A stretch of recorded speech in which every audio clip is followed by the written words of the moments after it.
अस्सलाम वालेकुम दोस्तों, welcome to Gulf Life Hindi YouTube channel. Saudi अरब की फटाफट बड़ी खबरें 11 दिसंबर के लिए।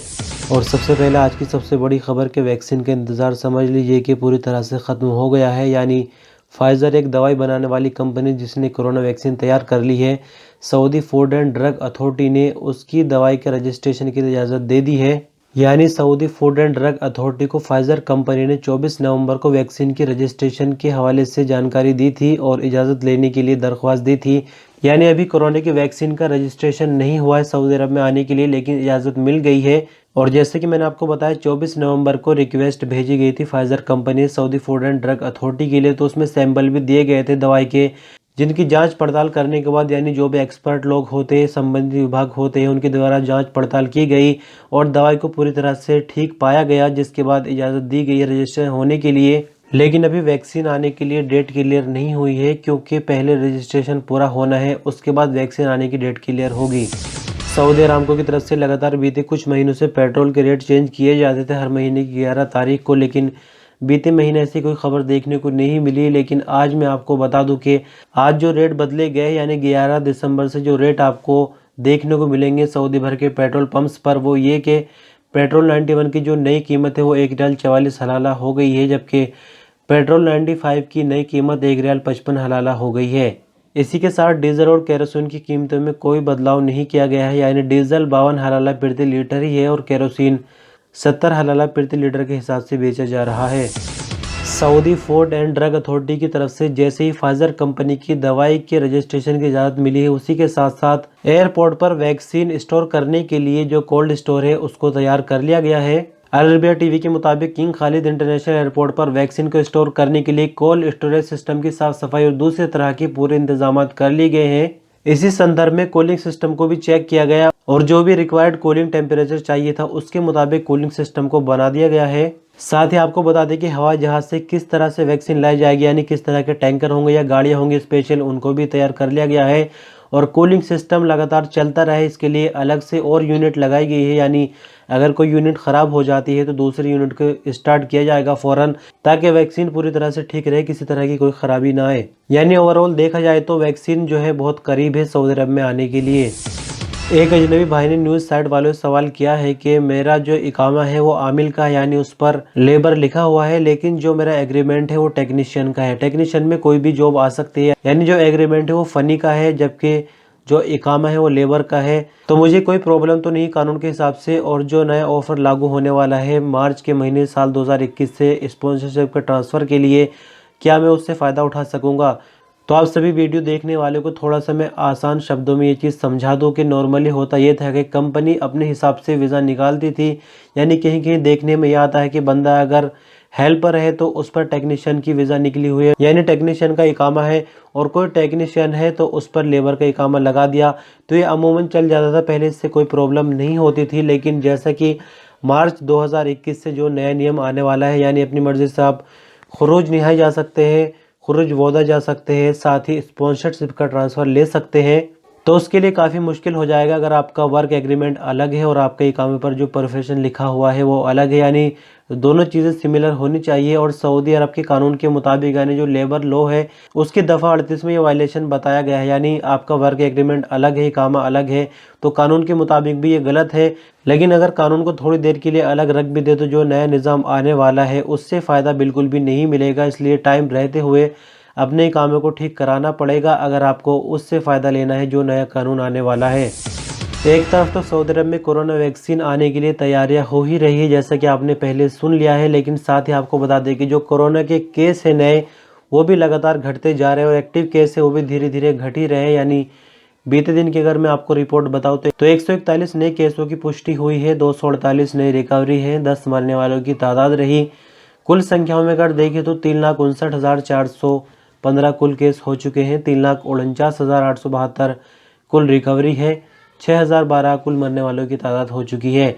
एक्टिव केस सऊदी अरब में 3,531 रह गए हैं, जिनमें से 537 क्रिटिकल केस है जिनका आईसीयू में इलाज चल रहा है। यानी देखा जाए तो वैक्सीन आने की तैयारी भी है, दूसरी तरफ से कोरोना अपने आप भी ख़त्म हो रहा है नॉर्मल तरीके से।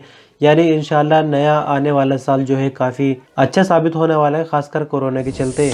अरब ज्वाइंट फोर्स के स्पोकमैन कर्नल तुर्की अल मालिकी ने कहा कि ज्वाइंट फोर्स ने हूथियों की तरफ से भेजी गई बहर अहमर यानी रेड सी में 2 बारूदी कश्तियां पूरी तरह से तबाह कर दी है। सऊदी प्रेस एजेंसी के मुताबिक बीते दिन हूथी मलेशिया ने सादा के समुद्री तट से बारूद से भरी हुई 2 रिमोट कंट्रोल कश्तियां सऊदी अरब के लिए भेजी थी, जिनका टारगेट यह था कि सऊदी अरब के अंदर रिमोट से उन पर धमाका किया जाता और सऊदी अरब को काफी नुकसान हो सकता था।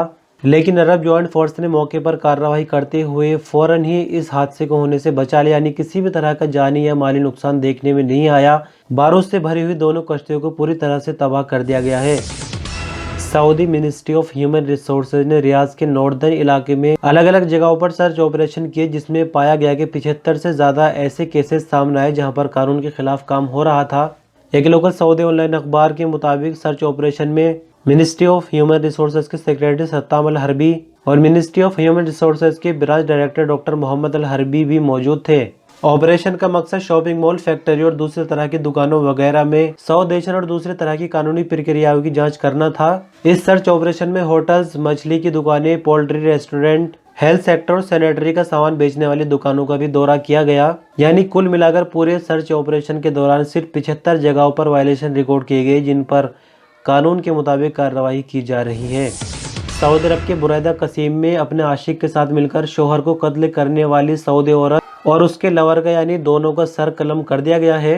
सऊदी प्रेस एजेंसी के मुताबिक मिनिस्ट्री ऑफ इंटीरियर यानी कि गृह मंत्रालय ने 2 लोगों की सजाए मौत के अदालती फैसले पर बीते दिन अमल करते हुए उन दोनों का सर कलम कर दिया।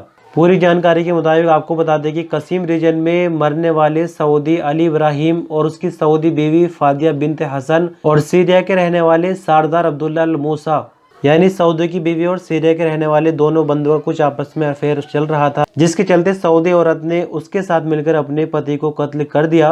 पुलिस इनको फरार होने से पहले ही गिरफ्तार करने में कामयाब हो गई। गिरफ्तार होने के बाद जब इनसे पूछताछ की गई तो इन्होंने अपना जुर्म पूरी तरह से कबूल कर लिया। साथ ही जिस हथियार से इन्होंने सऊदी का कत्ल किया था वो भी इन्होंने पुलिस के हवाले कर दिया। अदालत ने मुजरिमों को इकबाल जुर्म और दूसरी तरह के सबूत की रोशनी में यह फैसला किया कि दोनों को सर कलम कर दिया जाए, जबकि कातिलों ने कानून के मुताबिक अपील कोर्ट में भी अपील दायर की कि वहां से उनकी जो सजा है वो माफ हो जाए, लेकिन अपील कोर्ट ने भी निचली अदालत के फैसले को बरकरार रखा। आखिरकार उनको बीते दिन यानी जुमेरात को कानून के मुताबिक सर कलम कर दिया गया।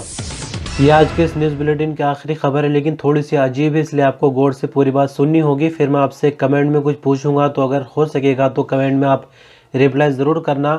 आपको एक तस्वीर दिखाई अभी दे रही है, इसके बाद दूसरी तस्वीर दिखाई देगी।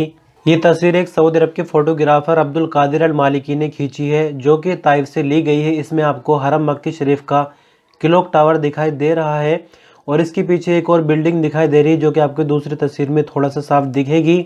अब आप थोड़ा सा गौर ये कीजिए कि ताइफ से मक्का मुकर्रमा की जो दूरी है वो 46 किलोमीटर है और कहा जाता है कि मक्का मुकर्रमा से जद्दा की दूरी 80 किलोमीटर है। तो आप अंदाज़ा लगा सकते हैं क्या ये पॉसिबल है। यानी ताइफ से एक फ़ोटो खींचा गया है जिसमें मक्का मुकर्रमा क्लॉक टावर बिल्कुल साफ दिख रहा है, साथ ही 80 किलोमीटर दूर उसके पीछे की एक एनसीबी की बिल्डिंग, यानी एनसीबी एक बैंक है सऊदी अरब का, काफ़ी मशहूर, आप जानते होंगे। दूसरी तस्वीर में देखिए एनसीबी बैंक की बिल्डिंग भी दिखाई दे रही है। यानी 46 किलोमीटर और उसके बाद 80 किलोमीटर, क्या ये पॉसिबल है कि 126 किलोमीटर से तस्वीर ली जा सकती है? या इस बात में भी कितनी सच्चाई है कि ताइफ से तस्वीर खींची गई है मक्का मुकर्रमा की और बिल्कुल साफ नज़र आ रहा है क्लॉक टावर, आप पहले तस्वीर में देख सकते हैं।